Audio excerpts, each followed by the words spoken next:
Ford is doing something that has never been done. I've worked on a bunch of different vehicles at Ford, but I've never worked on anything like this.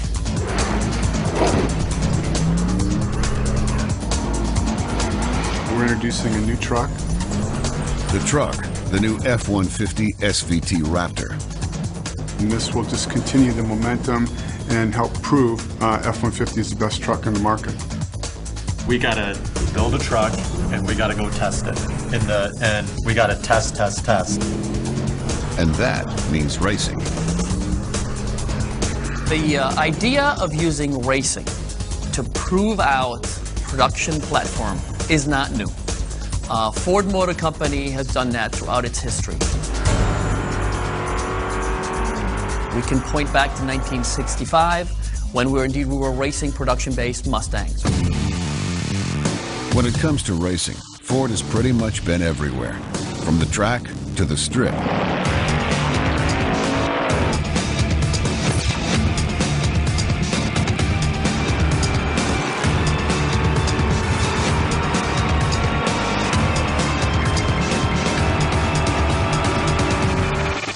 To the desert.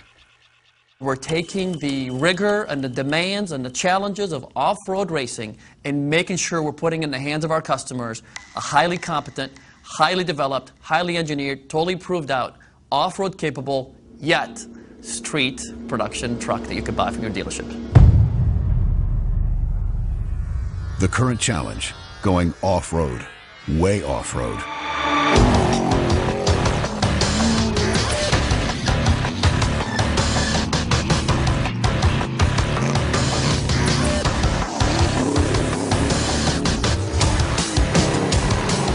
To this day, Ford's presence in off-road racing is undeniable. And this marks the first time they've taken a pre-production truck to Baja to test it.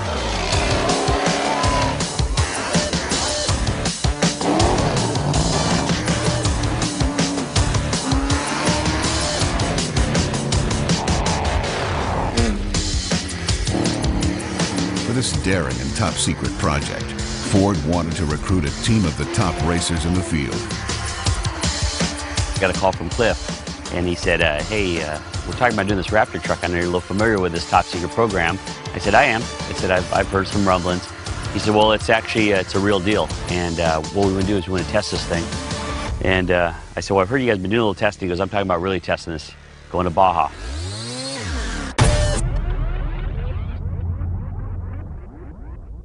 Our mission today is to get all of us together and talk about our plan for the Baja 1000.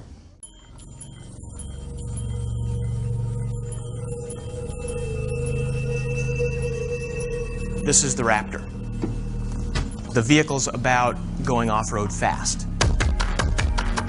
We expect our customer to drive the car to work every day, but then on the weekend, he's going to go out in the desert and play. So we had to make this car good to drive to work every day, comfortable, steer well, brake well, handle well, ride well, but then go to the desert and go like hell. The Raptor Summit was kind of a all hands on deck. That was the first reality check, I think, for everybody, that we might actually pull this thing off and get it done. The racing program is not a Ford factory effort to go showcase and go beat up on everybody in Baja. That's not what we're in Baja to do. This team has been put together to help Ford prove out the Raptor. Racing the truck has been part of the development plan from day one. And to do that, they'll need to build a race version of the truck, the Raptor R.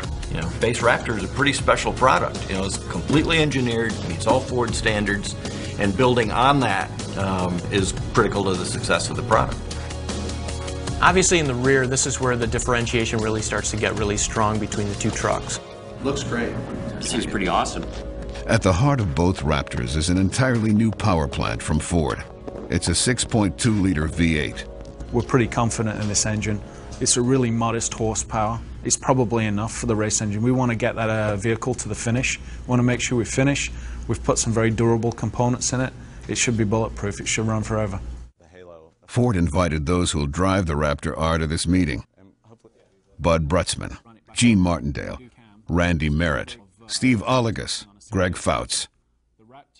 In addition to driving, Greg will be in charge of fabricating the race truck at his home base in Arizona. In off-road racing, we have this balancing act that we always have to do, and there's a fine line between how much horsepower, how much axle, how much transmission, and all of the components. And, you know, the big play is when the guy's driving the truck, he's got to be able to have enough power not to get stuck all the time, but not so much power that he's ripping the axles out of the rear end or blowing transmissions up all the time. It's like going to the moon. I'm not kidding. It's like going to the moon. You guys are doing simulations and drag races and all that's awesome. This is like driving to the moon. It's ridiculous. All combined, this driving team has decades of off-road experience. When you talk about wheel travel to off-road guys, it's like talking about horsepower to drag racing guys. The more you can have, the better you are. Gene Martindale has the most experience with this truck. He's been part of the development team on the Raptor project. One of the things this does is actually tells us a ton about the vehicle itself. So we said we need to get the truck racing before we launch, so we are sure we find any weak points that we didn't see in all of our testing. Now it's time for the special vehicles team to introduce the race team to the Raptor.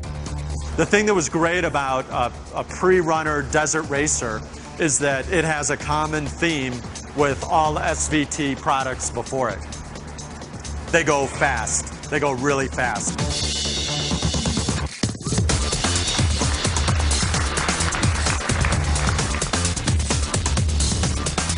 Just looking at it, this experienced crew of racers can already see how well this truck is going to move. All throughout the vehicle, it's clear that performance was part of the design. It's quite unbelievable when you see the truck and see what it's capable of. And I'm talking the stock Raptor, which the race truck is essentially a stock Raptor with a safety and cage in it. They really did a great job taking the underpinnings of an F-150 and wrapping it into a really solid pre-runner.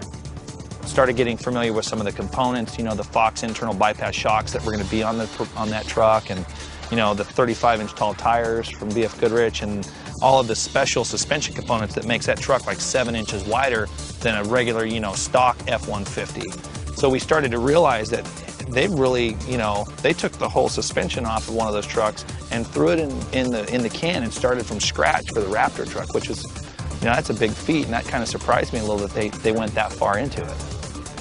It's a real truck. This looks awesome. Awesome. But there's also a stark realization. Baja is only a few months away. And then, of course, racers being racers, you know, we said, hey, we can do this. Let's make it happen.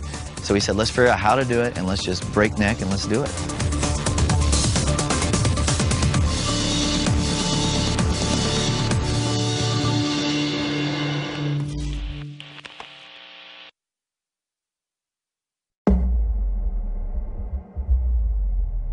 Phoenix, Arizona, the headquarters of Fouts Racing, where Greg Fouts and his team will be building the Raptor R. This is our race headquarters where we do our prep work, and also where the F-150 Raptor Baja race truck's being built right now in the room next door to us. I think that the Ford guys, you know, when they kind of put their stake in the ground and said, we want to go do this, they picked the toughest, hardest, most challenging thing that they could do, and you know, that'll be the testament to how tough that truck is.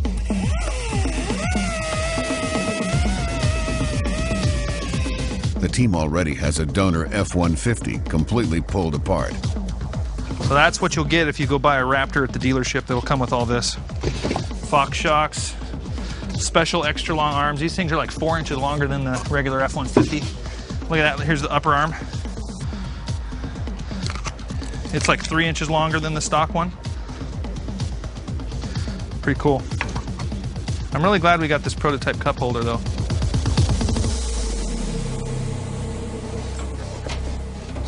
How tough are the sidewalls on these? These things are bulletproof. These BF Goodrich Baja TAs like this are awesome.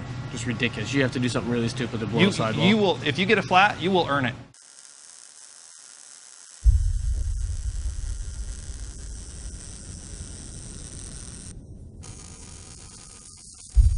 It's big to come up with a project like this in this timeline and throw it down there and say, we want to finish. Much of what they're dealing with at this point is the roll cage. It's a Baja requirement.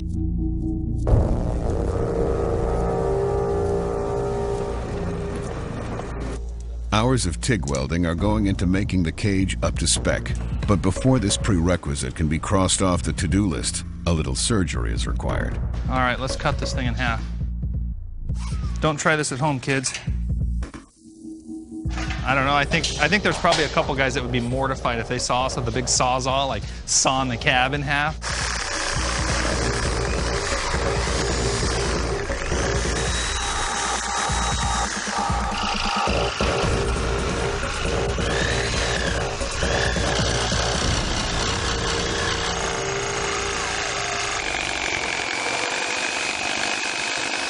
So we went through $100 in blades to cut the roof off this thing.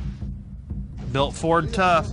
Cutting through the high-strength steel is very frustrating, and after 20 blades, the cab is finally free. We pulled the top off because we have to weld underneath it. You can't get to all the welds. If you look up on the top, you have to get the roof off so you can get to all these intersections and weld them fully. You got to do it. It's not legal to race it without doing that. That's why we hacked the top off. It's now as torn apart as a truck can be. It's time to build. But first, they need a power plant. This is a completely brand new design for Ford Motor Company. So here it is. This is a 6.2 that we'll be using for the race. What are the difference between this and the one that we're putting in the race truck? Well, right now this is, you know, as it would go into the regular Raptor engine. But what we're going to change, the throttle body. Our objective is to get to 500, so we're actually going to show you some of the machining that we're going to do in here to try to get it a little bit more airflow. We're going to build headers from scratch. The heads will be lightly ported, and we got some really killer cams that the guys at UMDO are building for us. Yeah, this is the heart and soul of the Raptor, and we're just massaging it just a little bit. In this shop, the Raptor project represents a lot of different things. It's extra credit, it's top secret, and most of all, it's passion. When it comes to a project like this, there are a lot of hands that go up in the air from people that want to work on it. Many of them do it on their own time and are on-road or off-road racers. The tolerance is like plus or minus 5 microns, so it's pretty close. Well, the size of a human hair is about 100 microns. The powertrain team at Ford is eager to learn about the rigors of the Baja 1000 from Brutzman, who's raced there many times. Anything that you can do to a motor or a transmission or anything that is possible that you're not supposed to do, we're going to do. And not because we're bad, and not just it's the environment. Yeah. If you're at 4,000 RPMs and you're not supposed to jam it in the first, guess what? We probably have to do it. It's not a matter of us being stupid. We're hanging off a cliff, we're going up a hill.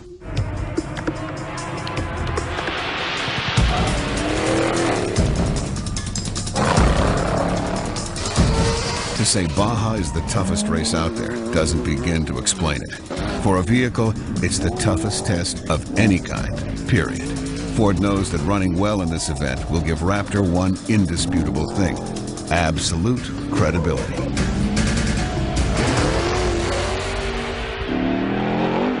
Mike, what do you guys do that's different for an endurance race? We're doing a race in let's say 28 to 35 hours. Hardcore racing. We stop for maybe 2 minutes. Every 6 hours, we'll stop for 2 minutes, get gas, change drivers, and get out. But what do you do things different to the design of the bottom of the block? No, I mean, that's how we test our engines when we test them for durability. We run them for 435 hours flat out. This is the Raptor 6.2 power plant as it goes through its last dyno check.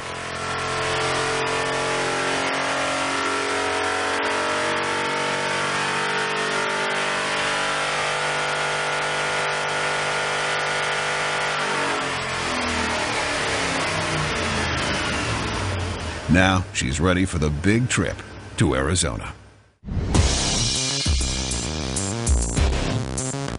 Parts and pieces are here, but like all things, progress is relative. The team is making headway, but one fact remains. The Baja 1000 is now a little more than a month away. That's not a lot of time to get this project together.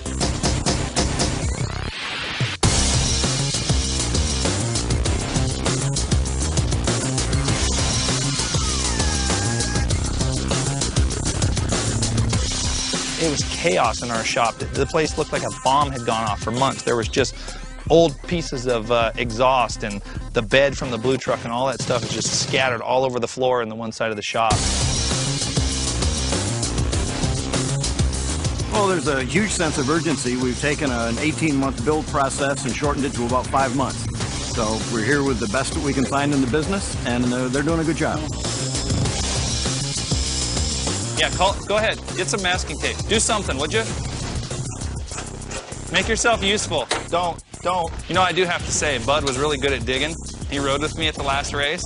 We kind of got stuck in the silt, like 3 foot deep for like a couple hours. He dug like a farmer for hours. It was great.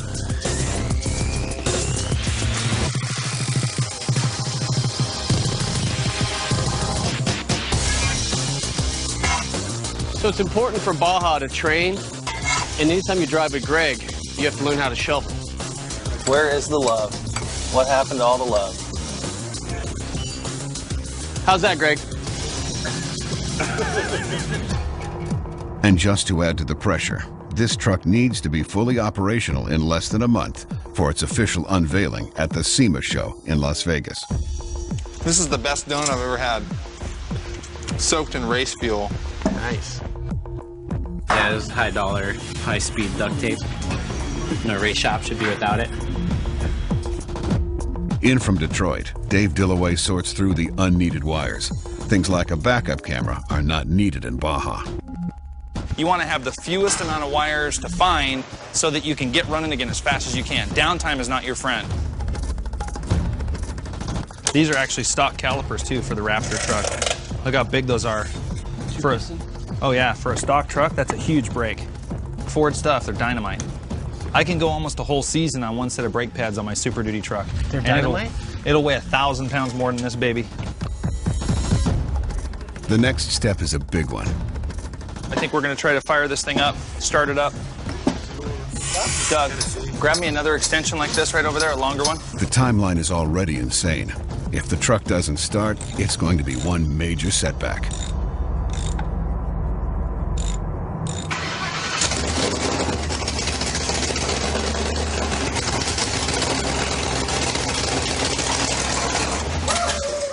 Woo! Yeah! Sounds very good. It's nice. I like it. Are you happy now? Yes. Woohoo!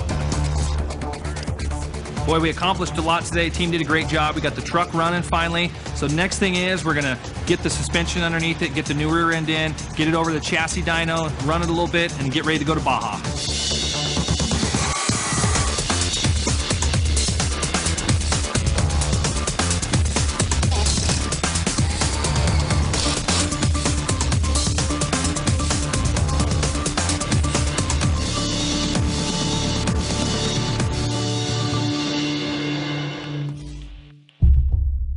The annual SEMA show in Las Vegas is preparing to open its doors. Ford is getting ready to unveil a lot of vehicles here in the convention center.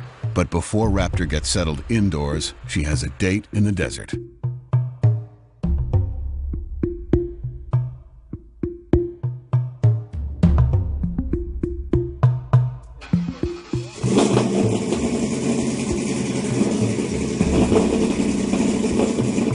In a daring move that is quite unusual for the automotive press, Ford has brought the show to the desert.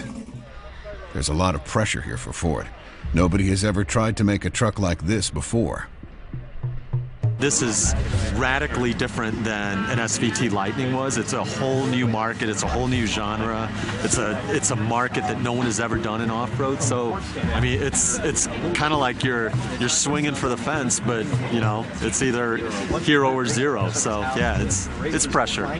The press unveiling is for both the Baja Racing Raptor R as well as for the production Raptor, a factory truck that will also be making tracks off-road. It's a ride that'll have a lot of people talking. A truck with a warranty coming out of a factory should not be able to do the things that this thing is doing.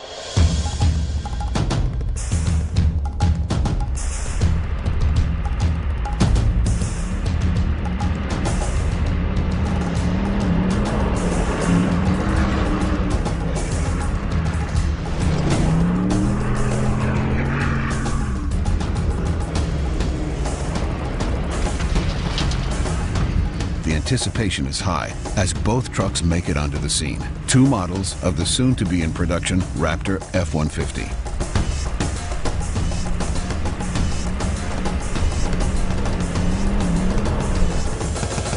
Now it's time to turn up the volume.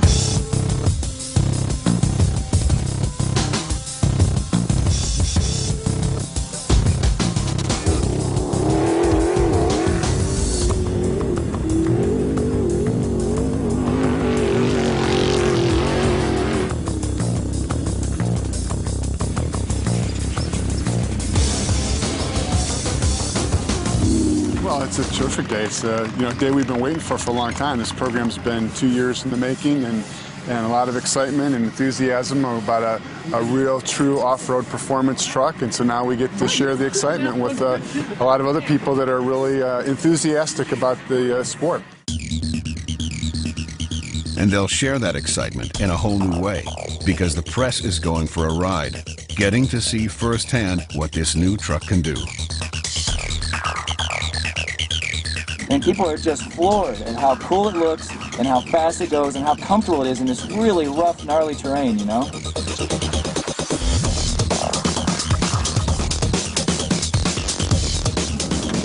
We're doing 80 miles an hour right now.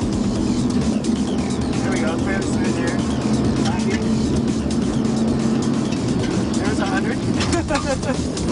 Is that crazy or what? Yes. 100 miles an hour with a stock truck.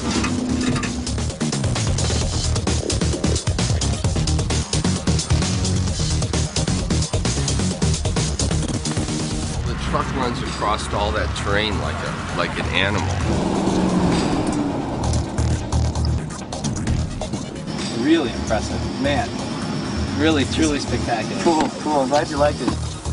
That was outrageous. I've ridden in a professional, in a terrible Herbst pre-runner truck, which is also a Ford, and this felt every bit as fast and every bit as competent, and that was I'm sure, maybe six-figure professional pre-runner truck. That was pretty mind-blowing. I mean, how much faster do you need to go than that? We hit 100 miles an hour 3 times in the desert with 2-foot bumps. I mean, outrageous. Just got hit in the head with a whole lot of fast. The early word is this truck is a hit. My market, my guys are the guys that live and breathe dirt. They're out there playing all the time. When you work all week, you need something to go do and let out your stress on the weekend, whether you're a rock crawler or a mud bogger or a desert pre-runner type guy. It's a niche, but nobody was addressing that niche to this extent, and I think they did a great job. It's been a big day for Ford and the Raptor, but the race team is already looking beyond today, setting their sights on Baja. They've been through a lot, but there's still so much more left to do. We're through the first phase, right? We got the truck basically done.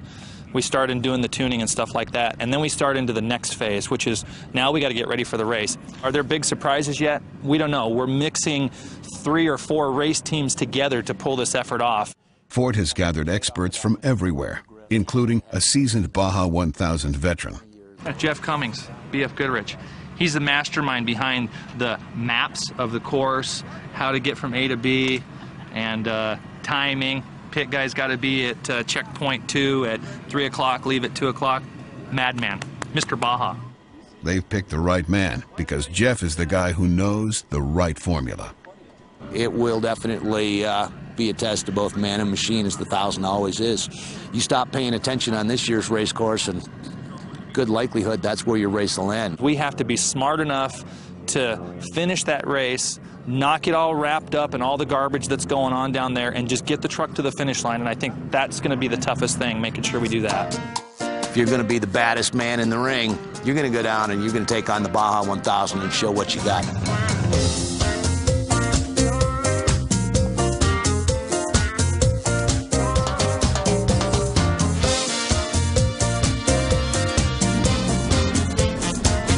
Welcome to Baja, and to the event racers know as contingency.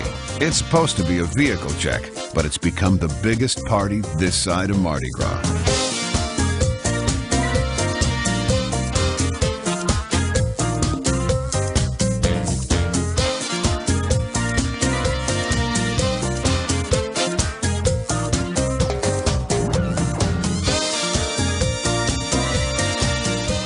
really sure why they put you through the rat maze. You know, if you're going to go through town, you're signing autographs, you're handing out stuff, you're giving stickers away. It's a phenomenon that you have to see it to believe it. You can't imagine what it's like. We're on our way to technical inspection here at the Ensenada Main Street. It's been blocked off so that we can have all the street vendors set up, all the racing vendors set up, and there are people everywhere. One thing is certain, this truck is making some serious waves. I think a lot of people are kind of blown away. Yeah, very cool truck. Definitely a lot of Ford fans in this group. That's right. We bleed Ford blue.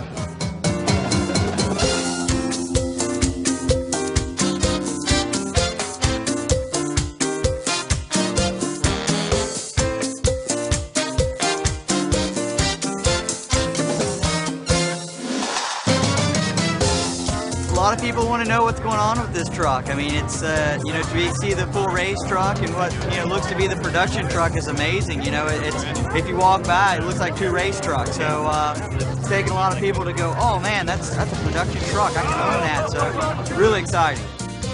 The most common question I have is, are they really going to sell it with those shocks and everything like that? That's huge. Man, that thing is bad.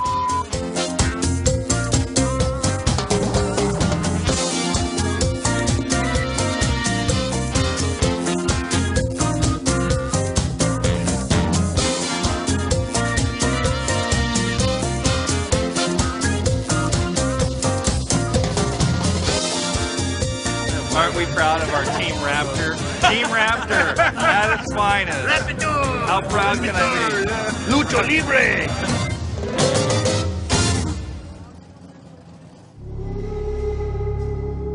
We got to contingency early and get it through the whole circus and get everything signed off so we can test the vehicle a bit more. We load the truck back up, grab a crew of guys, and we're going to go down to a place called Guadalupe Wash, where we have raced years past for the 1000 and the Baja 500.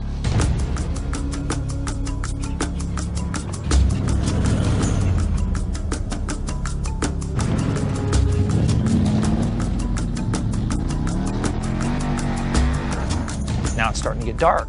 So we get down there, we make a couple passes, we decide everything's pretty good. We're gonna aim the lights, you know, all the KC lights on the top. We had just got done with the light bar, so we needed to aim them. So we sit in the wash, aim the lights, run back and forth a few times. Well, now all of a sudden, there's something wrong. We don't know what's going on. The engine starts to misfire a little bit. And then the little lights started, the alternators, and little things were going on. And it was just all little stuff, but the little stuff turned out to be big stuff.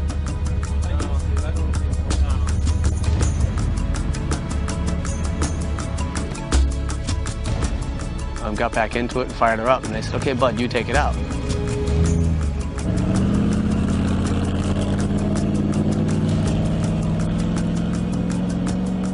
And we are hauling down there, and I went to turn a corner, the truck dies.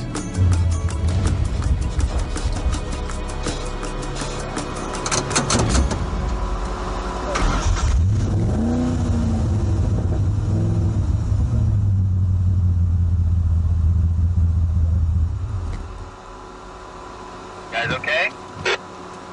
No. It stalls every 2 seconds now.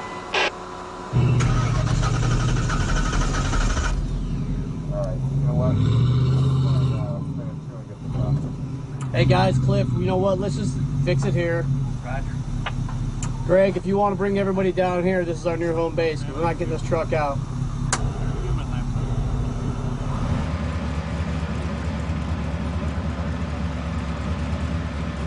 Truck's dead. It won't start, it won't run, it won't do anything. It won't idle. Minute it starts up, it just blah, blah, blah, blah, and dies.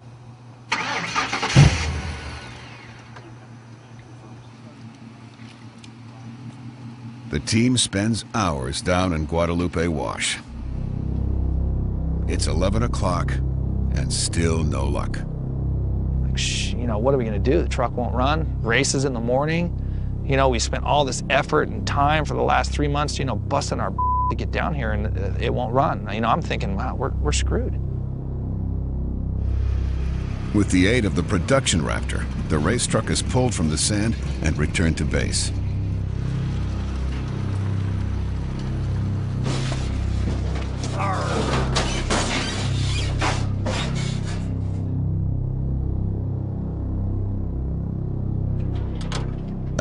untroubled ghost hunt begins as the Ford engineers, led by Dave Dillaway, get on the phone with the specialists back in Dearborn. It's a tense troubleshooting session that goes on through the night, posing a very real question. Will this team actually be racing in the Baja 1000? As time goes on, it looks doubtful. Is it one of those sliders?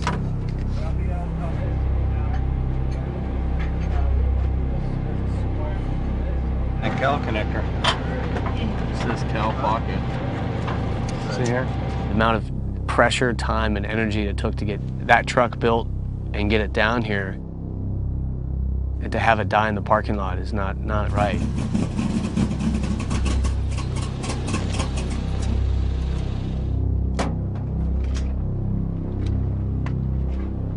I sure like it when the truck will run.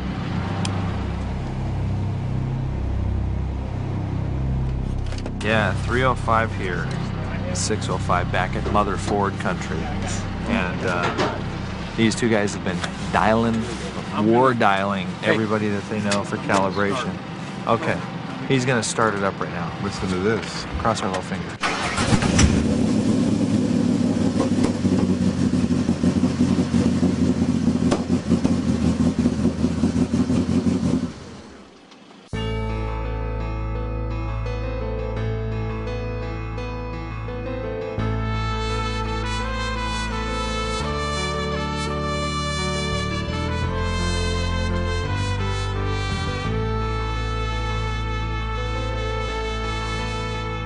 I was told to go to sleep, so I went to sleep about, I don't know, 2:30, something like that. Couldn't really sleep, sitting there thinking, you know, oh man, I wonder if they got it running, and all of a sudden it was time to get up, so I come walking out and everyone's just standing around, the hood's still up, doors are open, and I'm like, oh, they didn't get anything fixed, man.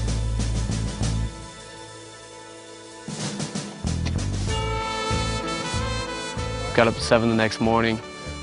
They're still playing with it. All of a sudden, 8 o'clock in the morning, thing fires up.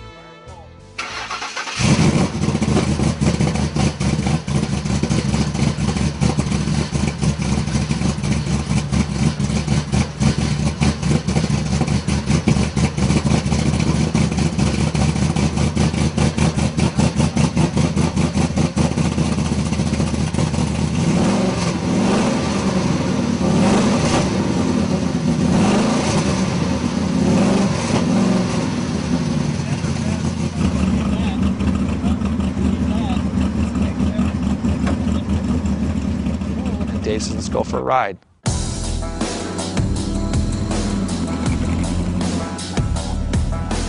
I'm thinking in my head, I'm like, please, God, please, you know, let it be.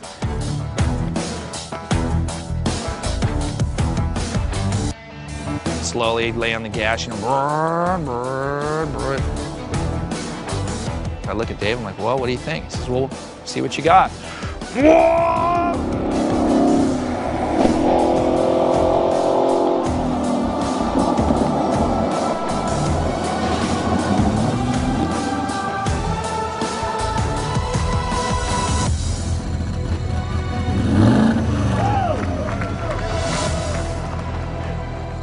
When Greg gave me the thumbs up, and you know, I'm not one of those, I don't cry a whole lot, but man, I had tears in my eyes. It was to think of the effort and the pre-running and the time and energy to not make this race.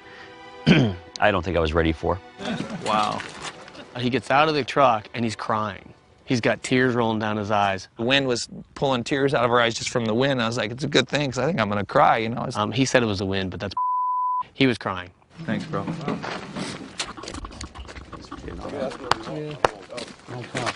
It was engaging a system that is no longer part of our product, so we just decided to swap the harness out to save time because we're chasing ghosts. And looks like we found it. So good job, Dave. Away we go. Save the day. Thanks, buddy. Getting out of that truck after the emotional roller coaster like that was just crazy. And then everybody had to immediately, we're late. New problem. Now everybody has to get to the starting line on time. The crew, the technicians, the chase teams, and those who are part of the support system. Every single member of this organization has to scramble. They all have to make it to their starting positions, and that includes the drivers responsible for getting behind the wheel of the Raptor. Thank God. We're gonna go racing. We're gonna finish this thing. So, that's what's gonna happen. Now it's time to get busy.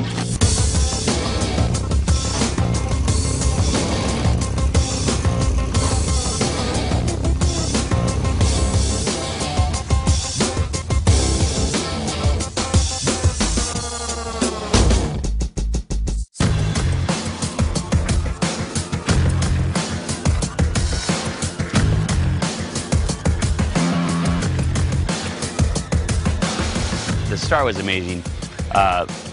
We got down there and it's like Mardi Gras, Disneyland, World's Fair, everything put together. I mean, it's a national holiday down here. You'll be fine. Just go conservative. It'll be all right. Go to the way you normally do it. Go to what's comfortable. Steve is like, I was afraid he's gonna wet his pants. He's so uptight. You know, he's just like, you can just feel the energy coming off of him, man. He could have burned toast on that dude that day. Put him at the starting line where there's a million things going on and all these people trying to touch the truck and setting booby traps for you and there's cars going everywhere and there's carnage. I'm like, oh, man, we made it.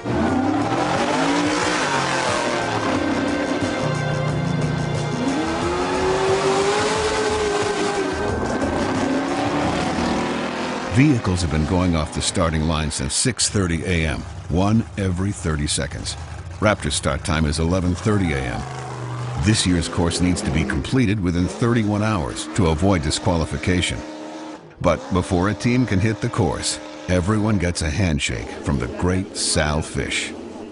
All of a sudden, man, that line's going quick. Every 30 seconds there's a car off and I'm going up on the podium. And now it's on, you know, now we gotta go. Go.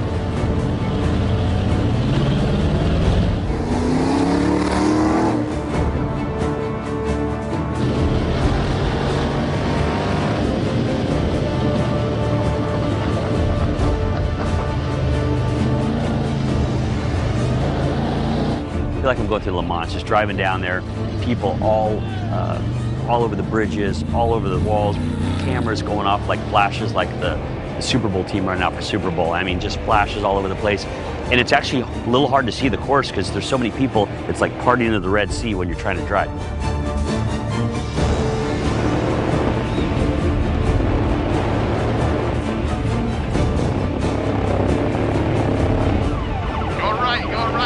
Go around it.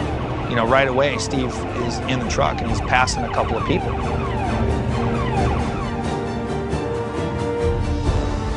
Finish, finish, finish. Run 60%. Do not beat the truck. Your job is to deliver the truck to the next guy with all the body panels and all the tires intact and no damage. That's your job. I don't care if you get there 5 hours behind everybody. That's all you have to do. Keep going. Keep following this road. His team saw it, and he would be the first to admit it. Steve began the race totally on edge. I was pretty nervous. In fact, I felt like I didn't even know how to drive. You know, like, I don't know if I can do this, you know. And about 5 seconds later, that was gone. And people are all waving you this way and that way. Sometimes they wave you the wrong way. Easy right, easy right. That's when we saw, you know, Robbie Gordon had an accident. Adam Swartz, I think, went off the road. Great drivers having problems, and that's when it sinks in like, hey, this is Baja. We're not on a pre-run. This is a real deal.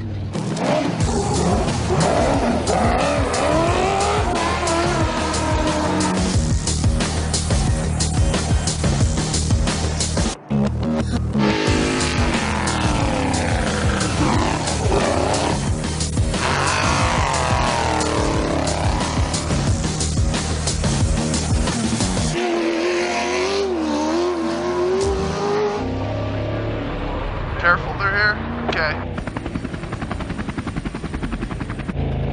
About mile marker 10 or 15, yeah, probably about 12 or 15 miles of the course, everybody stopped. Right. Right. Copy, Raptor, running clean. Oh, we gotta pile up.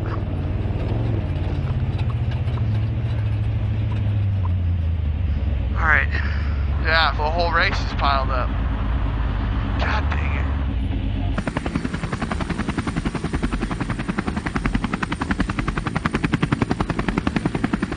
There was a big traffic jam, and there was about 20 of us, and people were getting out of their cars to go help the cars up there to pull them, yank them, flip them over, whatever they got to do. This is part of the essence that's Baja, unpredictability on the course. You won't see this in any other race. The most carnage is in the first 50 or 60 miles where people are just getting too stupid.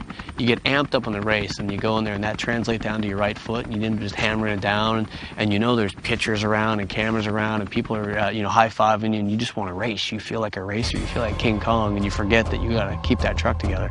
As Raptor tackles the first leg of the race, its 5 chase teams are also on the move, getting into plant positions along the course. The mission of these all-important support crews is to deliver drivers and aid the Raptor if it runs into trouble.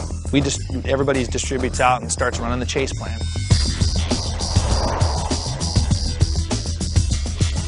It's sheer hills with huge boulders. The north crew heads up north towards pit 1 to help them at pit 1. We head south to rendezvous with them at 193 for the first driver's point. For some perspective, imagine an Indy or NASCAR crew unable to be within miles of their car for most of the race. It didn't even seem like we were in a race at that point because we're so far away from the truck. But everything's happening, everything's clicking into position. All the chase crews end up kind of convening and everything just starts flowing beautifully. You know, thank God. It was all just happening like it was supposed to. It was so surreal. Back on course, Raptor clears the accident. Can't see. Okay, straight, straight, straight, straight. Left down here.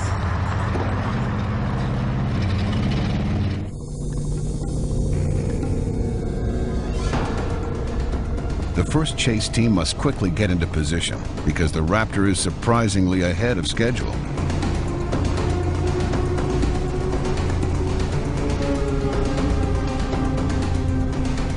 We go and we head to Ojos, and I got Dave Dillaway with our group just in case they have an electrical problem. We'll be at the first point we can get to them.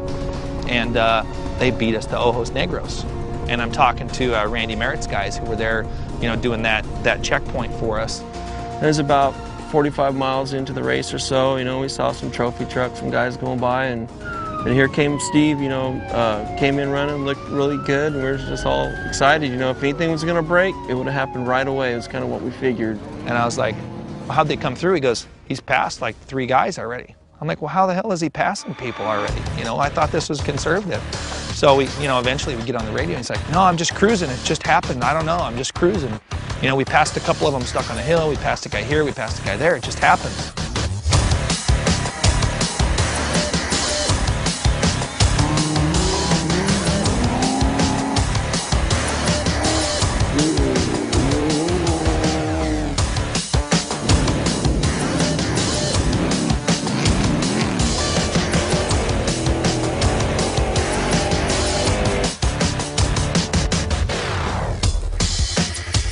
Well, we the radio gurgled a little bit, and we got an announcement from them. They're at race mile 60, which is past the rough stuff that I saw pre-running. So they're past that, and they're headed up the hill, running clean.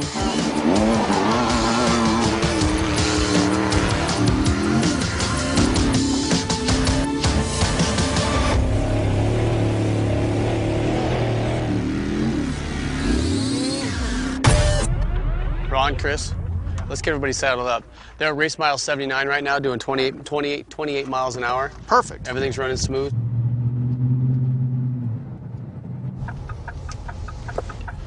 We're good to go. This is what it's all about.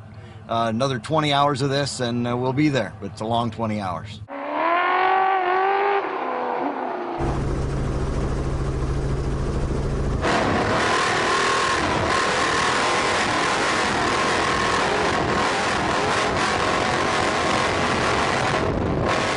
The truck is gaining ground fast as the chase crews hurry to every possible vantage point to set eyes on the Raptor.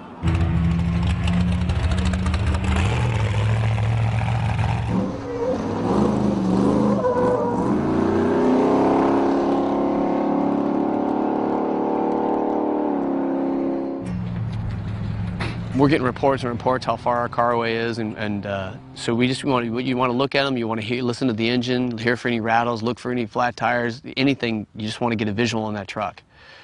So sure enough, Steve comes hammering down this road. Straight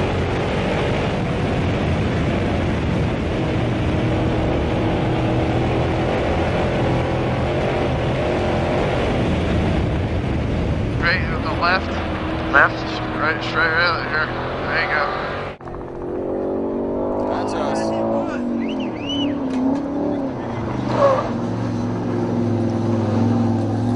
Man, as soon as he got on the pavement, out of the dust, you hear this monster. Robbie Gordon is on your... Where's the water? I need water. It's on that roll cage too. Here? No, down. Aggressive trophy truck driver Robbie Gordon is an ominous presence to have directly behind you. So here's the cool thing. The cool thing is that, you know, the Ford Raptor, which wasn't even a truck 4 months ago, is leading Robbie Gordon in the Baja 1000. Adding to the stress, Raptor is now about to descend one of the steepest grades in Baja, La Rumorosa.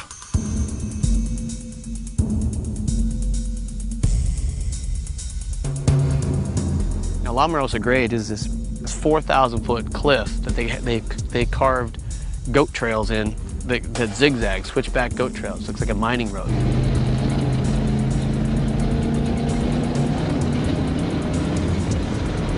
Is this that La Rumorosa thing? Yeah. Holy drive good, Steve.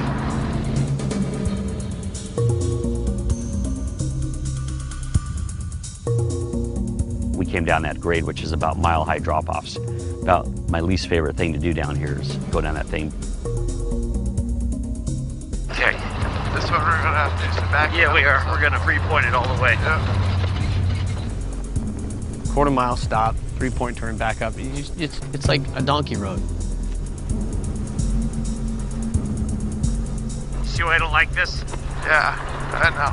It's kind of crazy though. Like, if you do fall, you're done. We almost down this thing? I still got a little while to go.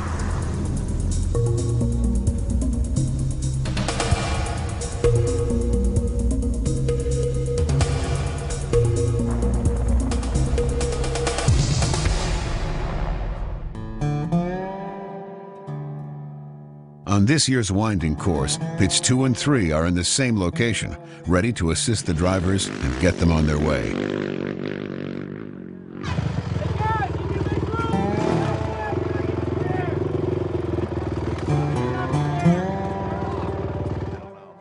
Welcome to Borrego, pit 2 and 3 in the BF Goodrich pit network.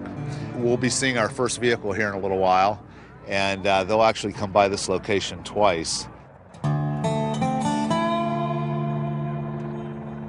Borrego at the BF Goodrich pit there was like race pit chaos from hell. Because they went through that pit twice, everybody and their brother was there with all of their chase crew and all of their junk all in this one spot for both pits. So the guys at BF Goodrich, man, they might as well have had tasers out to control the crowd because there were so many people there. We're expecting them through here, BFG Pit 2, the Borrego area, at 7:54 tonight. So we're 3-4 hours early. We're just kind of hanging around waiting for them. Been listening to the radio to see if we've heard anything. It's the status of the truck, and really haven't heard much. Don't know that we have a whole lot of radio contact right now with them. Pit 1, race mile 150.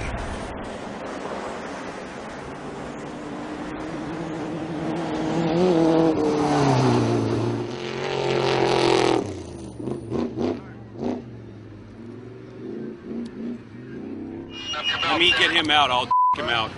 You're gonna what? You heard me. Car's about a mile out. Steve's coming in. He's done a great job. They're gonna put me in the co-driver's seat. Steve and I are going about 50 miles. I'm pumped.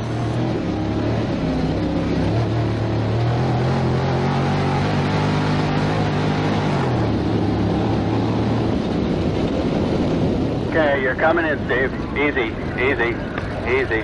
You're right.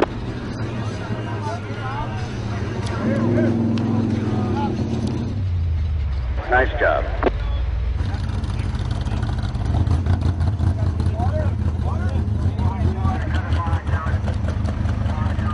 it's a short stay at Pit 1. The co-riders switch, refueling takes place, and there's a lightning-quick checkup of the truck.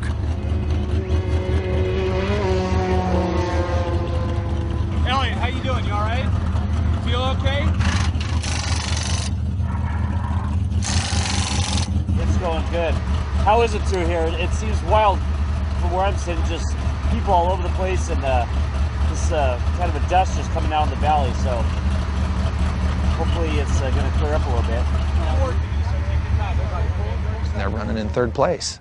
They're like, you know, making time and running in third place. I was like, man, this is crazy. And the second place truck is sitting in the pit across from us, and they're ripping the steering out of this thing. I mean, they're throwing parts from under the hood like madmen.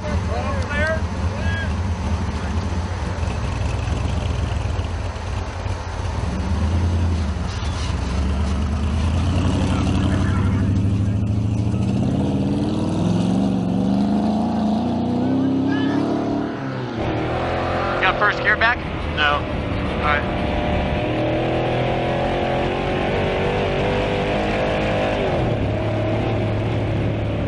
Veer off to your left. There you go. Great job.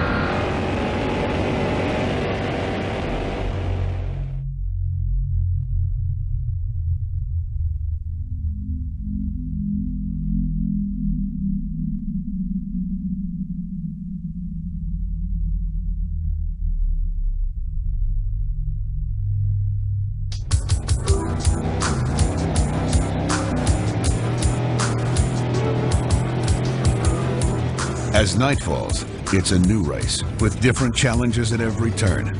Even so, it's all still on course for the Raptor. Everything has been fantastic so far. We haven't had any mechanical issues. I haven't heard of any tire changes, nothing. So this is pretty much flawless up to this point.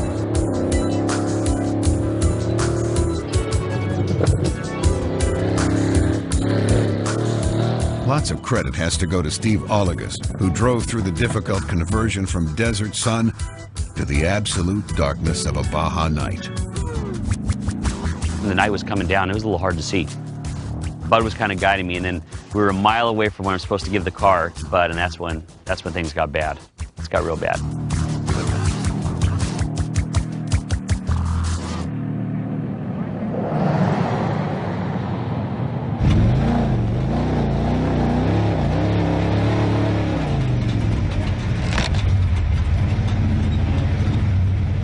Car in front of us.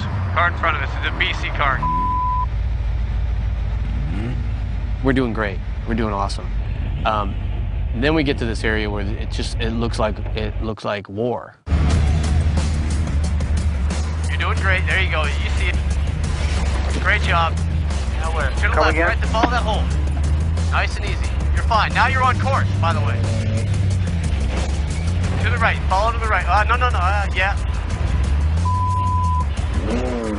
Okay, you're gonna have to cut left a little bit, but all the cars are going that way. I mean, it's just dust, like this huge dust cloud. It looks like someone dropped a bomb there. It's just huge dust cloud. There's stuff going everywhere. I think it's to the right well, I don't know. Look at the GPS. I know. Steve, you gotta trust your GPS, dude. We pulled in that thing, and we just sunk in quicksand. It's talcum powder, and it all hung in the valley. And we could not see anything. And I'm looking at Bud, we're lifting up her thing. Well, they can't find the car, stars are just going everywhere. So as soon as I got out of the truck, I pulled my helmet off. A really close friend of mine named Todd Clement from Wide Open Baja, he pops out of the bushes. I mean, literally, it was a bad movie that I was dreaming. I got out, I looked at the front of the car, and all of a sudden Todd goes, "Hey, Bud, what's going on?" I'm like, "Todd, you have a truck here?" He goes, "Yeah, we got a truck here. Can you pull us out?" "Sure." And it was that easy. He's in the middle of the desert, in the middle of nowhere, 190 miles from the start line, hours from anywhere, and Todd's there with a truck. Of course, right? Even with this lucky turn of events, there's no time for celebration because it's dark, it's dusty, and this is the Baja 1000.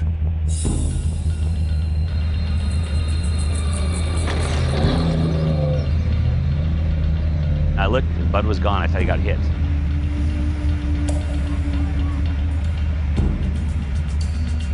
And he popped up over there, and he was okay. And I gave him a thumbs up, and I'm like, this ain't fun anymore. You know, he almost got clocked by a Class 7 going by. I was having a good run, and if something happens to Bud, I'm not going to have a good time. Because I was the one that told him to go out there. Brutzman was less concerned about his close call and more interested in getting his team through the chaparral, one way or another.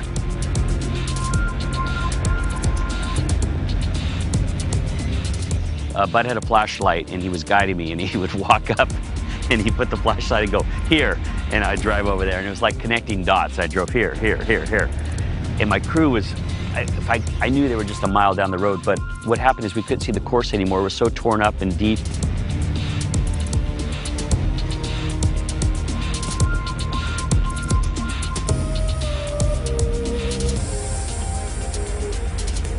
Okay, I'm in. All right. After surviving the ordeal of being stuck for over an hour, a mile outside the exchange, they finally arrive at the spot where Steve will be able to get out from behind the wheel. Hit our siren, see if they can hear our siren. To your left, Steve. To left.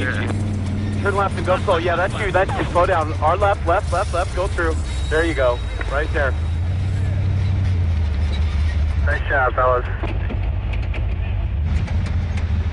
With Brutzman now driving, Mike will now take his position as the co-rider. Before long, the Raptor is once again ready for the road. Elliot, you got me? Yeah. Yeah, I'm good. All right, you're clear. You're clear. All right, be safe. Bring it home. All right. Tell me where I'm going. To the right? Yeah, you're going to go 45 degrees. To the right here. Okay? Good. All right, it's going to be dustier as hell, obviously. You know, keep going straight.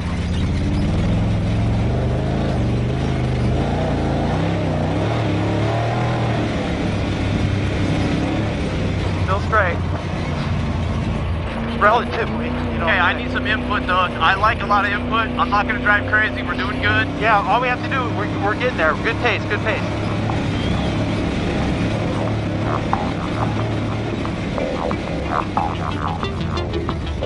Baja has this way of like you're hammering over these rocks like this, and all of a sudden it's like the heavens opens up. You have this beautiful graded road in front of you. So you stab the throttle and you're in first gear, and second gear, and third gear, and right at the end of that is just something nasty that'll break the truck. You gotta lock your brakes up and get it back down to the crap.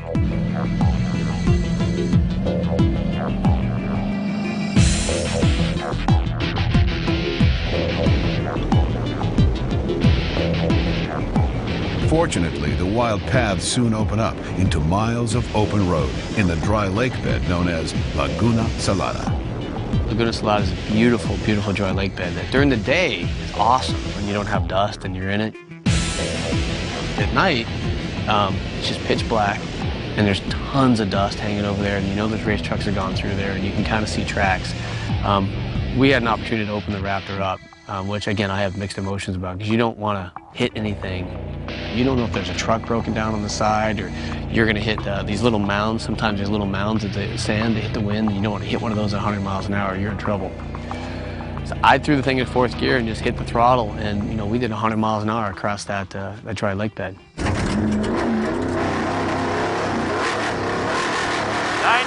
100.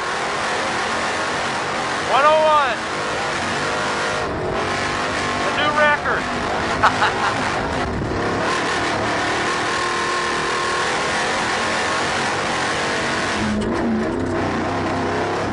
We're going to the left here. Speeds are 45.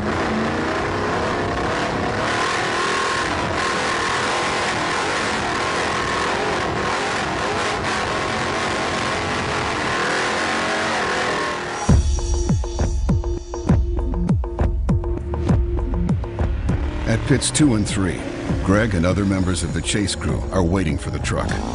It's still an overpopulated city of race teams and pit workers. Only now it's night, and everything changes. We're just getting ready here. We're at Santa Borrego pits. We just heard from the radio they're at 265 and they're running well. They're in a slow, rocky section now, so it's going to take a few minutes for them to get here. But the truck seems to be running really well. We made a couple real quick shock adjustments at the last pit, and it sounds like it's helped because they haven't complained anymore, so that's a good thing. So I'm just getting ready. hoping to get strapped in here and get to drive the Raptor R for the first time in a race. That's pretty cool.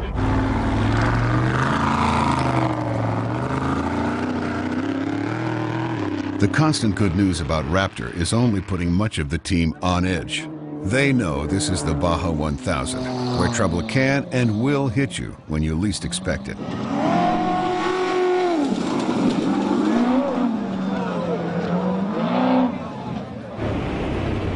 Okay, we've got, coming up, it's going to go left and then right, then the danger marker. Well, apparently that's it.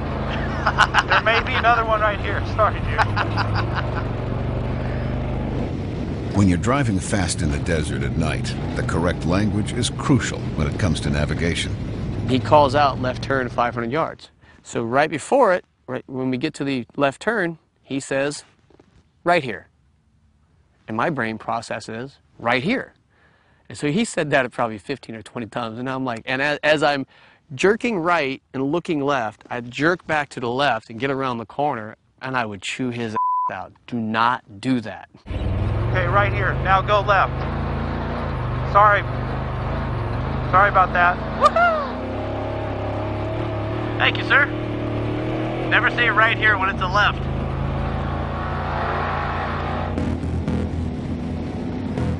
The Raptor is holding up beautifully, with other teams in their class experiencing a number of problems. Everybody else is falling out right now. I don't know if you know. We're running second right now.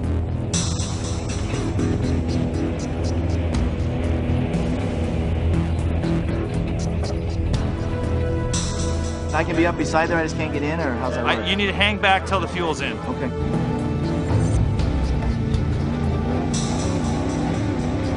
Steve did his job perfect and delivered a perfect truck to Bud. Bud did his section with my guy Mike riding with him and Elliot. They come in, they deliver a perfect truck for Gene.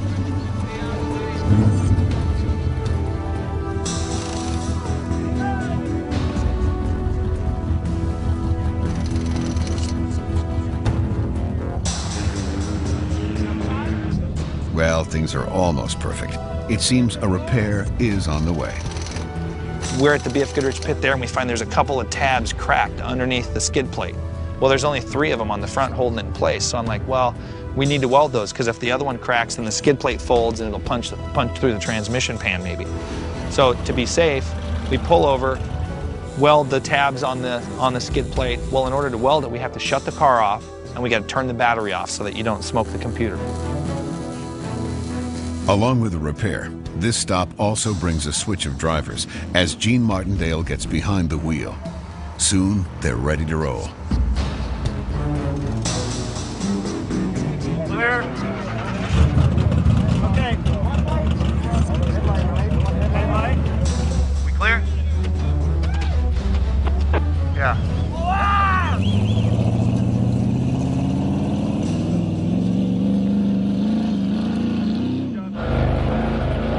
Okay, now, be careful. Yep. Take it easy through here, dude. It's smacking the skid plate and stuff. Will do. It's gonna hurt the steel. Gotcha. Okay, easy. There's gotchas right here, see? Yep, I see them. Okay. No worries. Some of these are pretty big, if I remember right. Yeah, they're huge, and we've already hit several of them. We're only halfway through the race, okay? All right, cool. I know you can do it and everything, but just, focus on getting us there, okay, bud? I will. I appreciate it. All right. Keep me under control. All right, will do.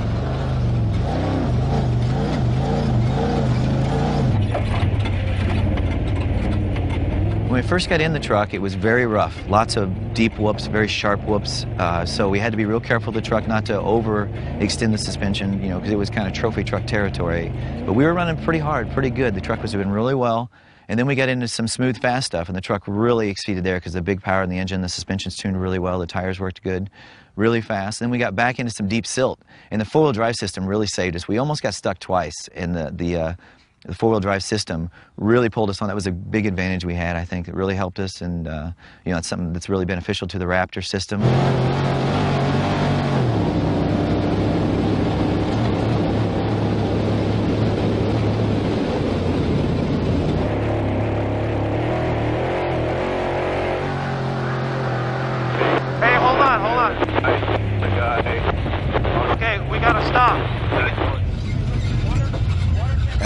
the truck was running, it wasn't long before co-driver Mike noticed a problem.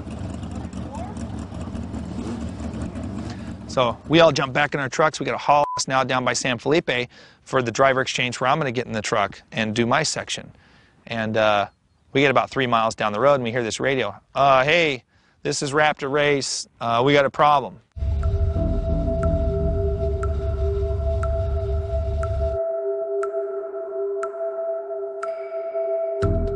We were just dead silence on the radio, and they were going over checks, and Gene was on top of it.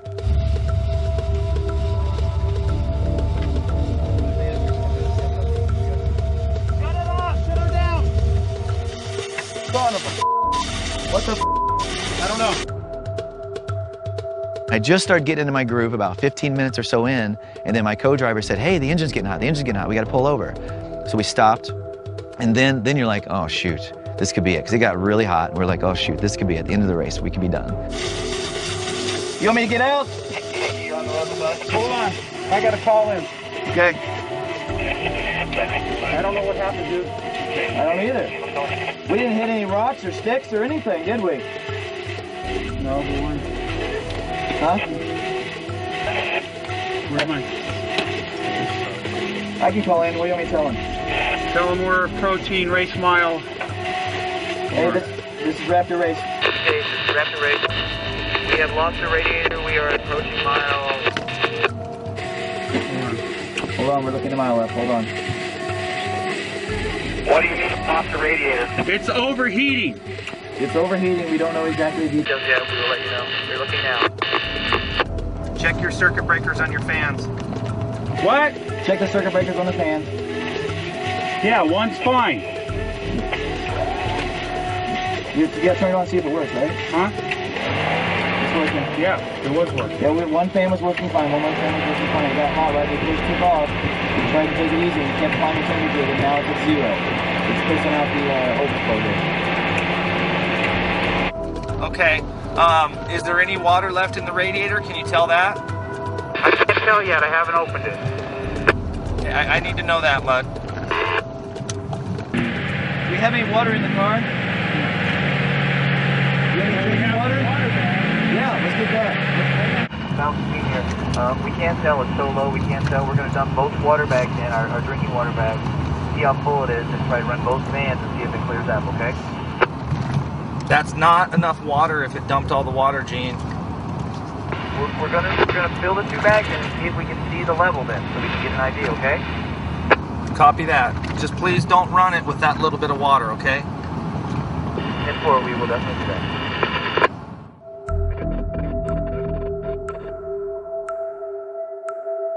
So we had to add water to it. We had to add our drinking water because we didn't have spare water in the truck. So it's like, well, I guess I'm going to be thirsty the rest of this run. Something, I don't know what happened yet. Gene and Mike and Ollie are in the truck. They just radioed out that they lost water or something in the radiator. I don't know. So we're trying to head back to them now and find a chase road and get in there.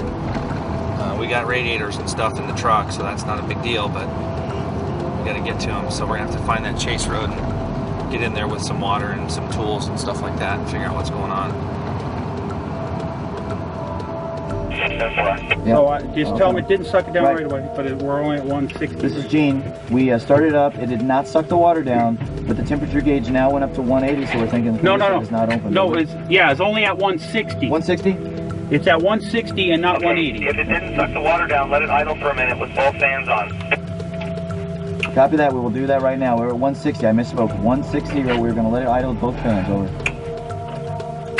You want my theory for a minute? He's going to tell you what he thinks happened.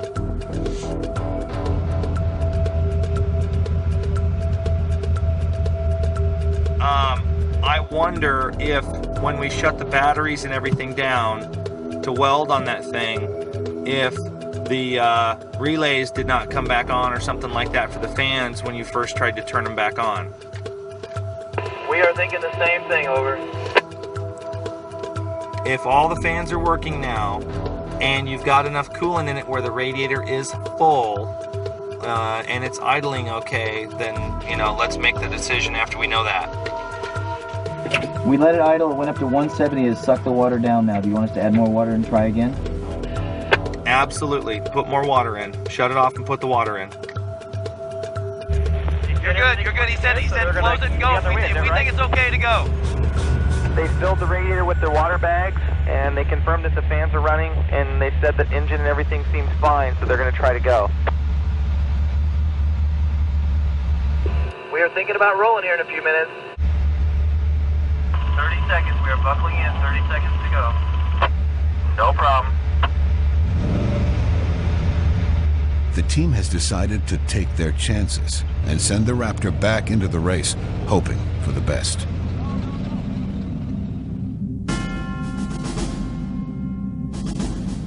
At this point, there's nothing the chase crews can do. Your fingers crossed on this one. Scattered north of San Felipe, they must wait to hear back from the Raptor before they can make their next move. After race, can you just confirm that you're moving for me?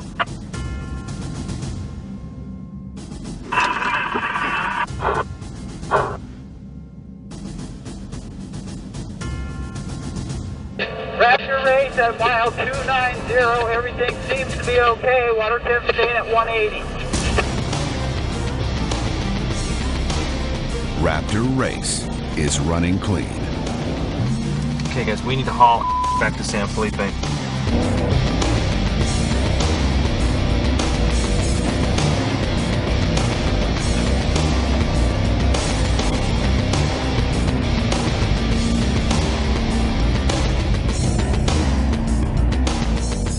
So we started cruising along. We're taking it real easy, make sure everything's okay, and it was fine. So I said, okay, well, let's go then. So we started pushing a little harder. We started catching people. It was awesome. I mean, we were still trying to just run a good conservative pace, and we were catching people. So the Raptor R was really showing its own.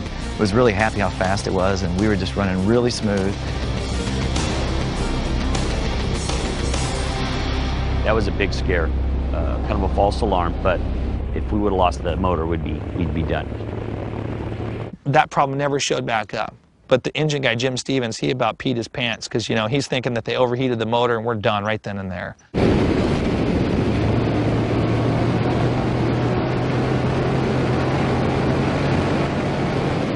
It was relatively smooth sailing for quite a few miles as Raptor made it through the dark and desolate landscape. It was around then that Greg received a position update from his wife back in the States. She was monitoring the race online at Tracker International, and the news was good. Okay, bye. Okay, she said 801 is still stopped, broke down, not moving. 802 is still sitting in Borrego Pit. So we got to be in second place right now. Means our drive the truck nice to finish strategy is the right strategy. Those guys are running their trucks into the ground, it looks like, and downtime is no bueno, if you know what I mean. Gotta keep moving.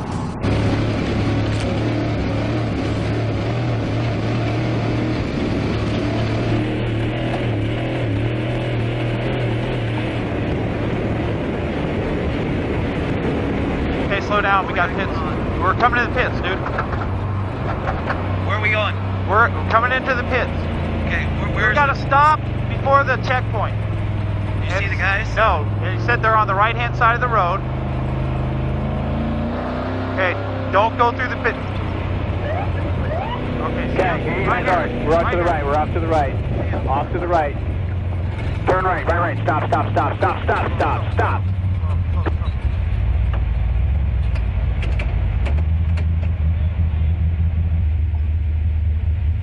It was time to give the truck a checkup, and to nobody's surprise, since it had traveled for so many miles, there was a situation that needed to be addressed. They come down to the San Felipe Exchange. When they get there, they're like, oh, we got a little clanking sound, a little vibration or something. So we look, and the driveline had a rock spiral like this in it, and the joint was starting to get sloppy for the two-piece driveline deal. They had everything necessary for this very repair, so there was no debate about what to do next. So we decided, let's just change it. We got 300 miles to go. We better just change it now. Had all the parts there and a bunch of guys, so we put a driveline in it real quick. Driver change. With Greg Fouts now at the wheel, they make one last check of the radiator.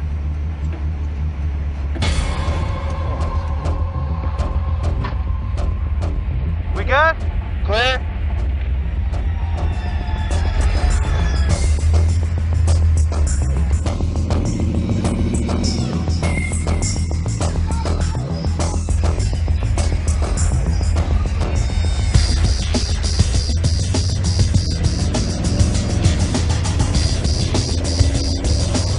Circle around to the left.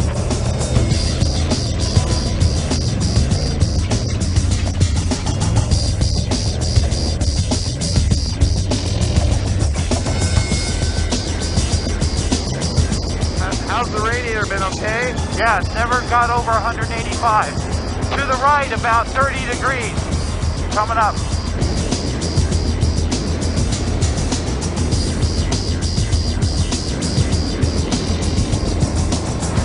Great.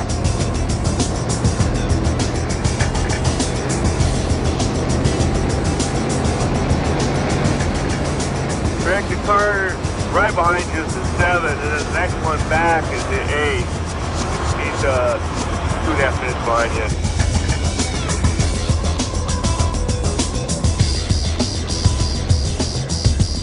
They radio out, there's another Class 8, one of the guys that was fixing the steering at 193. Coming right behind us, and another 7 truck coming right behind us. I'm like, okay, no problem. I'm not going to try to race him in the whoops. He can pass me. I don't care. That's not our mission. Our mission is to finish, and I got to get a clean truck to Randy to do the last part. Veteran Baja racers know all about the whoops of San Felipe, that roller coaster region that will test your back and dare a driver to hang on to the wheel. San Felipe whoops are this deep and square. Better. Pro truck. Yeah. Sorry, dudes. They're obviously limping. Yeah,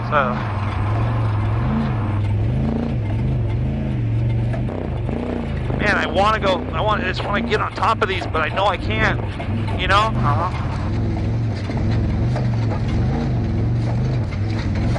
The team went into this stretch knowing they had a competing truck directly behind them. But soon, that became more of a question than a fact. So we're cruising. I'm like, where are they at? Mike's like, you got nobody in the mirror.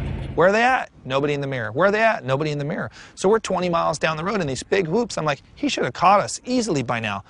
Where are they at? Nobody in the mirror. Big. Sorry, girl. This way? Sure. I don't know. Maybe not. I think they're both pretty. What do you think, Craig? Pretty. Welcome to San Felipe. No kidding, huh? Yep. Whoa. I can't believe that 7 truck or that 8 truck hasn't caught us. No, there ain't no lights in sight. So I'm like, wow, this is kind of crazy. You know, we're just cruising, taking care of the truck, and he's not catching us. So eventually we get through their ways, and he catches us. And, you know, it's like this. He's going like a few miles an hour faster, and that's it. I'm like, wow, this actually is pretty good. We're right there. We're running 2nd and 3rd place all day now all of a sudden.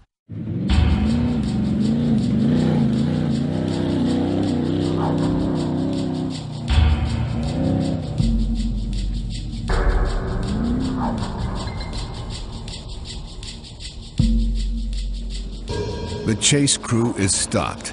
It seems that Ollie, who rode with Gene in the last section, is now sick.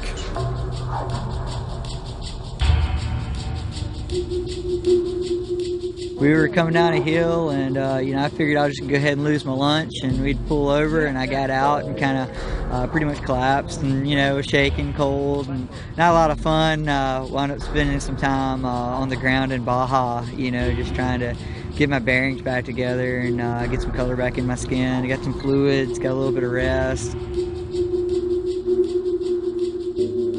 Because all of the drinking water was used to refill Raptor's radiator, Ollie is paying the price. Being dehydrated hundreds of miles from a hospital can be life-threatening. Thankfully, the Raptor team has doctors on hand. Pits 2 and 3, race mile 410. Last I heard, the truck was working its way on up to the whoops, and a big truck in those whoops is not a very fun thing. That's one of the reasons why Greg is in it, because it's going to require an awful lot of patience to just kind of work its way through. I don't think they're really overdue or due back here probably for another 15 minutes, and that's if they ran really good and clean.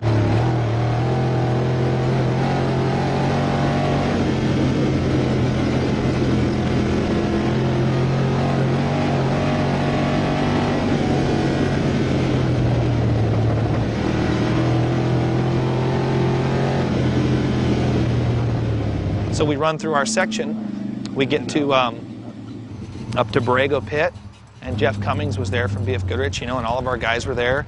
Go in and take fuel, and Jeff Cummings comes to the window. He says, "Okay, you're doing good. It's 3 a.m. Take your time, you know, do the right thing, be smart." Like, yeah, okay. At this early hour, the pit stop goes smoothly. There's gas, tires, and the exchange of a few good words. After that, the drivers are on their way.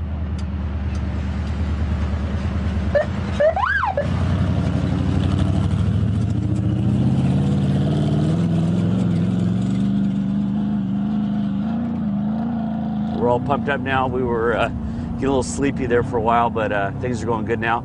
Looks like Greg just went through BFG pit at mile marker 400, and it turns out he's in first place, running just a smooth, good race. And we still got a few more hours to go, but I'll tell you what, things are looking really nice. The truck's in great shape, and it's just running strong, and I think things are really coming together. Entering a new region of the race course, Raptor and the team are about to encounter yet another rugged whoop section. Luckily, it isn't nearly as severe as the last one. CCs are longer than the truck. Lack of sleep, combined with a mind-numbing course, can lead to some interesting conversation. That was a bobcat trail. Bobcats would run up and down there, chasing the gazelle and the muskrat. Can they chase a muskrat? Does that even work? Yeah. They can? I don't know. That'd be like breakfast or just a snack or what? For a bobcat? Yeah. It means breakfast. Bobcat eating a muskrat? Sounds like an old rock song. Some Bob Dylan would sing. This horrible voice. He was a bobcat chasing a muskrat. It's more like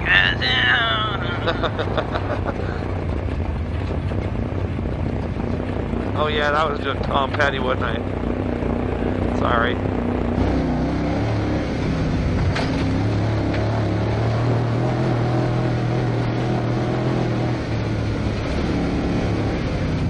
Using caution, they're now making the push to get to Valle de Trinidad. But it isn't on a road that most would take to get there. This route is as hazardous and as difficult as it gets.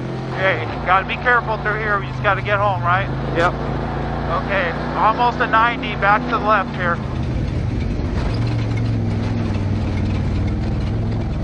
Well, now we're up in these hills where it's super technical, really rough, you know, an area that we don't normally go through to get to Valle de Trinidad. We were going in a back road area.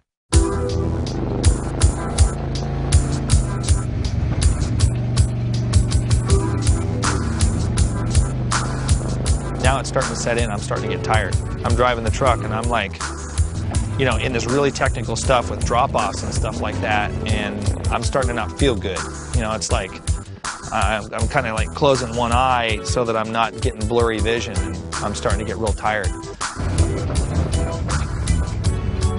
Normally I'd be happy it's real technical, but I really have to pee, and I really need a pad because I can't see very well. You know what I mean? I hear ya.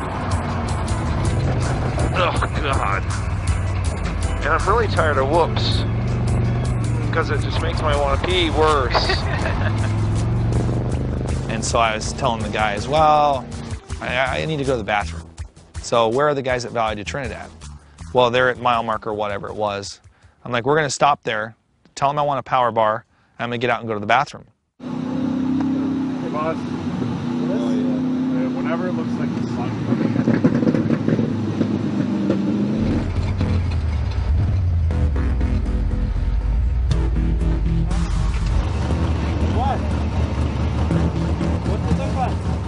truck's running fine, running smooth, everything's great.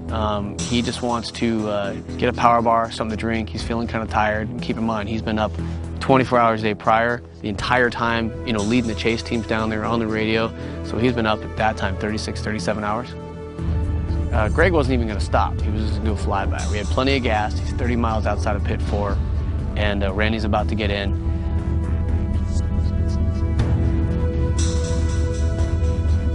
So when they get out to go to the bathroom, Elliot or one of the guys comes over to me and says, hey, we got a little problem. We got a spring over here. Well, I go over and look at it, and what had happened was the front eye of the spring had broken into about 8 pieces and was ripping out of the frame. Like, holy crap, what are we gonna do, you know? Well, we have one leaf spring with us. So I look at the other spring's starting to break too. So both of the rear springs and the eyes are starting to come apart. So I'm like, well, we can change one now. Randy on the other side, about 30 miles down the course, across the peninsula, has the other one with his crew. Swapping out springs is usually a quick and easy task, but the Raptor crew discovers another set of major problems. The spring mount has ripped itself off the frame, and without a doubt, this needs to be fixed, and fixed now. If that can't happen, they won't be finishing the race.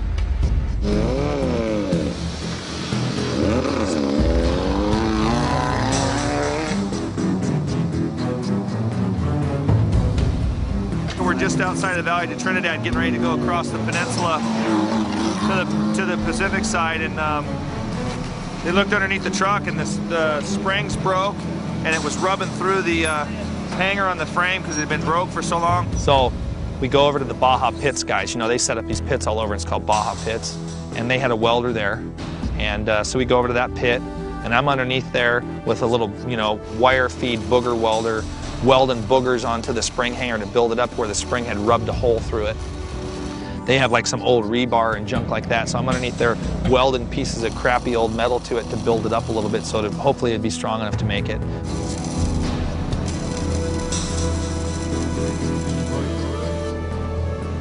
Gene's there, who had gotten out of the truck earlier, and he's like, dude, are you okay? You look like crap. He goes, you gonna be all right? You want me to drive this section? I'm like, I'll be okay. So the Baja pit guys happen to have some coffee. So I'm getting coffee and it's kind of cold, shotgunning it like shots and eating power bars.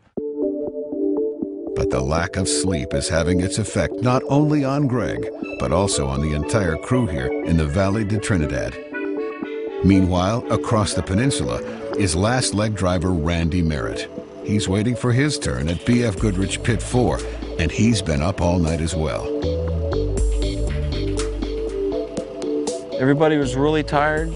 Trying to sleep was impossible. Everybody, take a nap, take a nap. You know, you're sitting there waiting for a truck. You know, you're calling, trying to get updates, and you can't really sleep. At that time, nobody in Pit 4 really knew the exact status of the truck. They'd all heard bits and pieces, but accurate facts were hard to come by. There's so much stuff going on and so many people involved, and ended up being they were welding brackets, everything was torn apart, so they got that going, and I don't remember what time it was, but it all of a sudden starts getting daylight, and we were really tired, and you start kind of getting awake, I guess, because you think it's time to get up.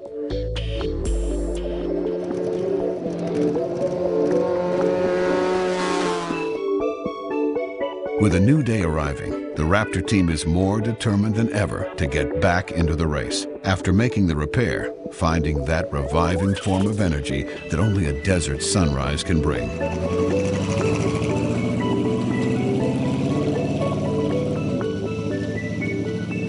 So we get going across the peninsula, and now it feels all right, and everything's okay. We passed a couple of cars going through there, and now we're on these fast kind of like rally roads, and you know, we got about 5 or 10 miles before we get to Randy, and all of a sudden we're having fun now. You know, it's like, hey, this is pretty fun up in here. So we're power sliding through the corners and stuff like that, skating through there, having a good time, you know, laughing a little bit.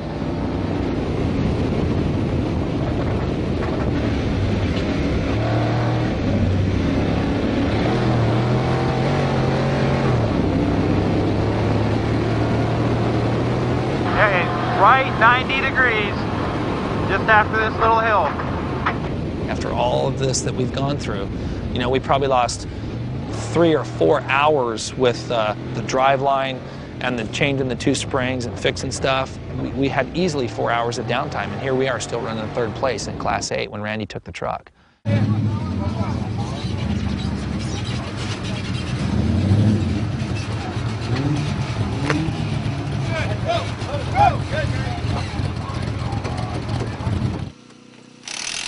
The second spring could now be addressed as well as any other problems the truck was experiencing. The home stretch is in sight for Team Raptor, and everyone knows, even with repairs, it's all going better than anyone could have expected. Change the other spring, put it on there, send Randy off on his way.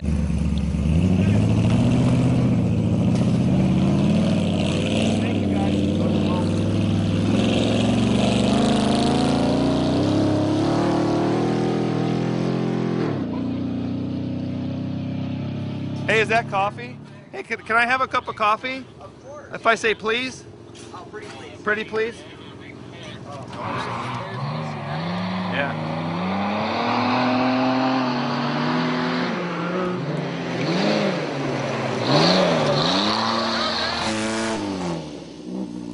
It's the final leg, and at this point, if you're still in the race, the finish line seems right around the corner.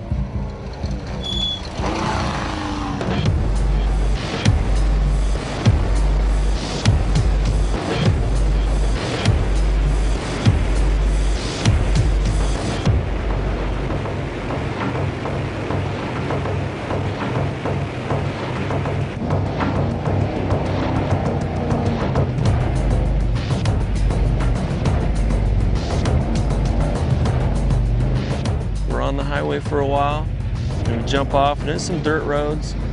We went to the Pacific side, we went by the ocean.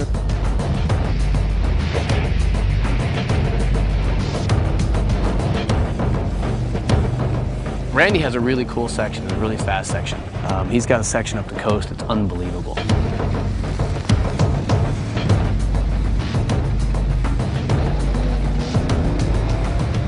A lot of streets and highway and just a lot of local round houses and stuff we were racing through.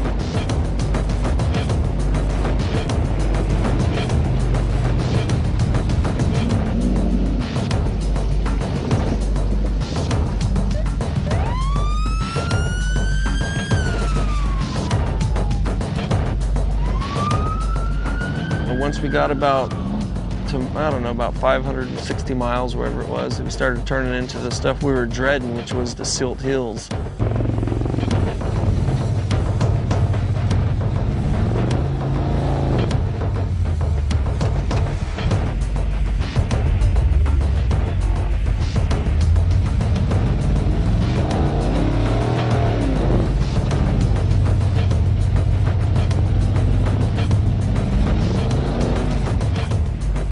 Couldn't get the 4-wheel drive to work anymore, so my co-driver, he's a Ford tech, and he knew exactly what to do. He got out, got underneath the truck, locked them all in manually, and we just started climbing hills.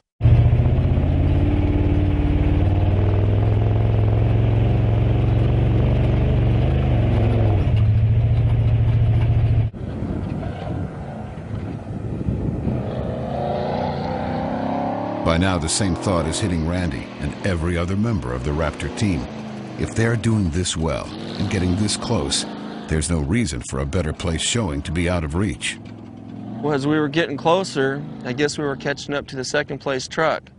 So we're all racers, and it's like, all right, we're going to want to finish, but if we can gain another position, let's go for it. And we had a lot of talk in the truck, you know, this and that. We're thinking about, well, they had to replace this, you know, but I think we can save it, so we just went for it.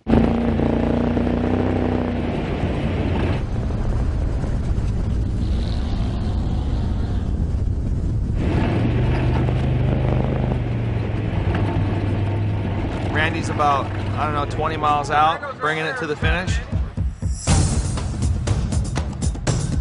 And within that 20 miles, Randy's going for it. He's pushing it hard, trying to catch the 2nd place truck.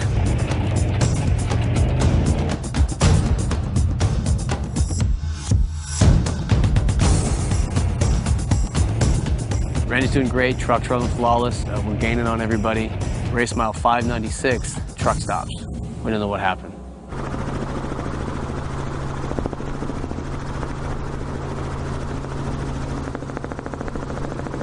We crossed the road, and there's a big blockage of somebody rolled a truck off the side of a hill, and they're blocking the course, and we couldn't get around.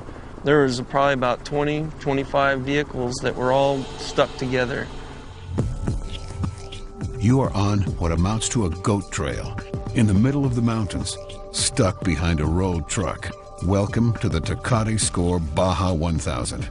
And the second place truck you were gaining on, 806, is ahead of the wreck and headed for the finish line.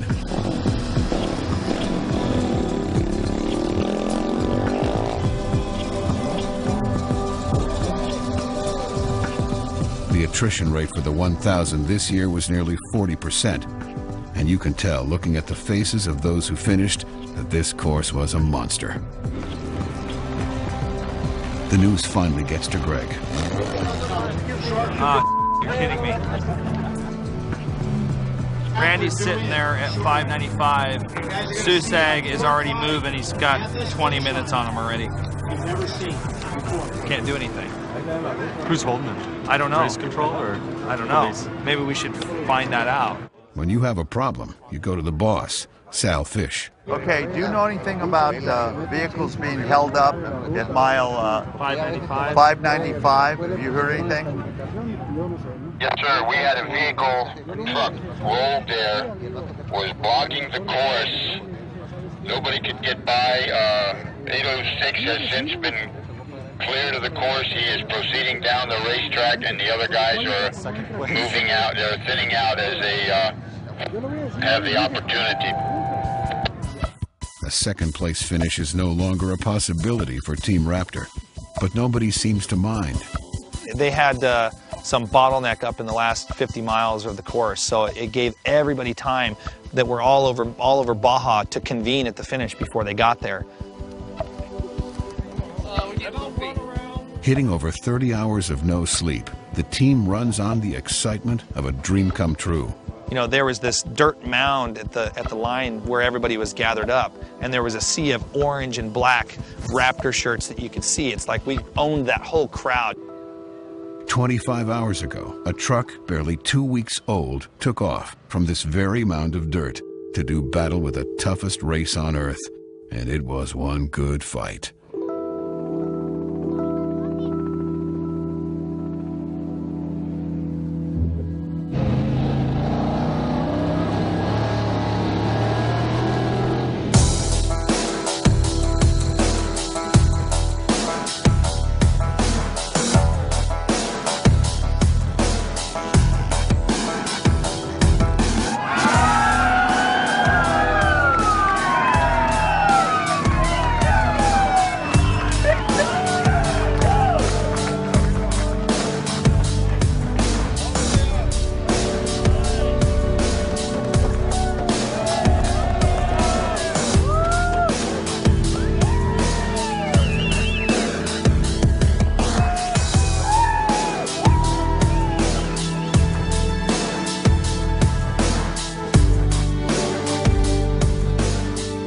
We predicted it, we scheduled it, we planned for it, but you know, when it happens, it's even more sweet than you could ever expect.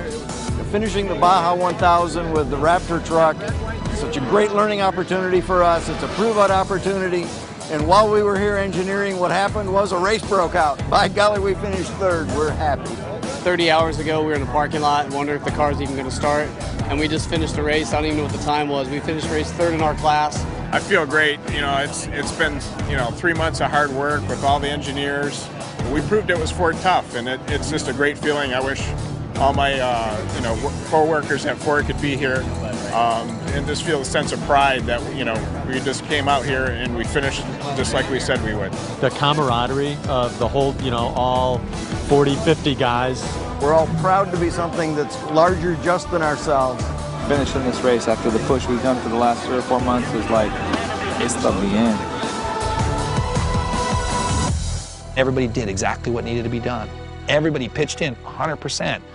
And look at where we are, a third place finish at the Baja 1000 with a brand new Raptor truck to show the world how tough these F-150s are.